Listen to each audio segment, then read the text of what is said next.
bukan aku yang menjalankan program orang lain sehingga programku nggak jalan-jalan. Nah, semua pertimbangan-pertimbangan itu akhirnya membuat aku untuk ya menolak hampir 99% permintaan, kecuali ada yang benar-benar bagi aku menarik.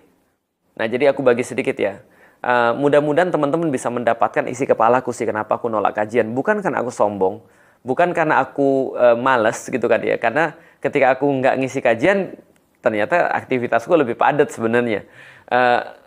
Kenapa menurutku nggak menarik? Jadi menarik nggak menarik itu bukan karena syahwatku, tapi karena efek dakwah. Contoh kayak gini misalnya ya. Dari tadi nanya kan kenapa ada Xiaomi di sini? Nanti akan sampai di titik itu. Contoh kayak gini misalnya. Kalau ada orang yang pegang shotgun, satu lagi pegang sniper, satu lagi pegang Desert Eagle. Kalau nggak tahu search aja ya. Pokoknya berbagai macam senjata lah. Desert Eagle tuh pistol biasa, tapi kuat. Shotgun itu tembakannya nyebar. Satu lagi sniper. Sniper itu bisa nembak jarak jauh. Satu lagi punya bazooka. Satu lagi dia punya semprotan itu loh, semprotan serangga. Pertanyaan sederhana. Orang bilang pasti bazooka lebih mahal lah daripada sniper. Lebih mahal lagi daripada shotgun. Lebih mahal lagi daripada Desert Eagle. Lebih mahal lagi daripada sprayer serangga. Tapi kalau andaikan misalnya ada problematika misalnya kecoa, ya kan bukan pakai bazooka. Karena bazooka itu untuk segmentasi yang lain tuh. Sniper untuk segmentasi yang lain juga. Ya pastinya sprayer tadi. Dalam dunia dakwah sebenarnya pembagiannya juga ada.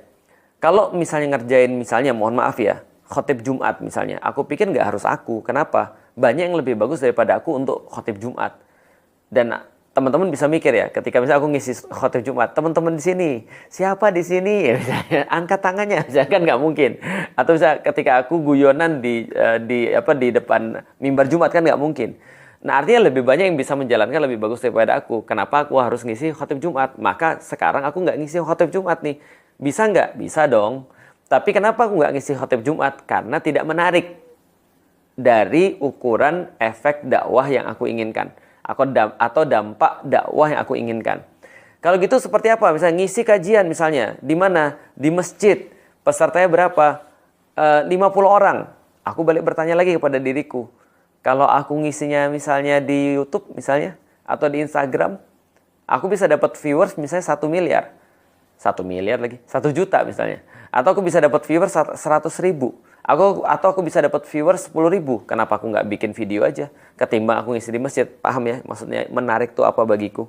Karena aku mencoba untuk tidak hanya efektif, tapi efisien dalam melakukan itu. Gimana caranya aku bisa dapat? Contohnya lagi, Ustadz ngisi dong. Siapa? Ini ada ibu-ibu pensiunan udah usianya misalnya 60 tahun ke atas. Aku berpikir lagi, apakah ini adalah segmentasi pasien yang aku inginkan? Apakah logika-logika yang aku berikan itu justru malah memudahkan mereka atau menyusahkan mereka? Bapak Ibu coba kita pikir. Taubat. Taubat ini artinya adalah dari kata taba, ya tubuh misalnya. Nah, artinya begini, ibunya cengok misalnya. Mikir ini apa gitu kan ya. Nah, apakah aku pas di situ atau berdampak di situ? Kalau misalnya pun pas berdampak atau tidak. Atau aku misalnya disuruh ngisi misalnya anak-anak SD. Aku pikir kenapa nggak Mas Cahyo aja gitu maksudnya.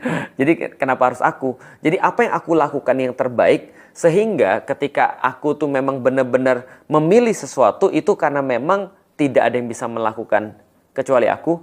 Tidak ada yang bisa melakukan lebih baik daripada aku. Di situ aku bisa mendapatkan yang lebih banyak jangkauannya daripada yang lain.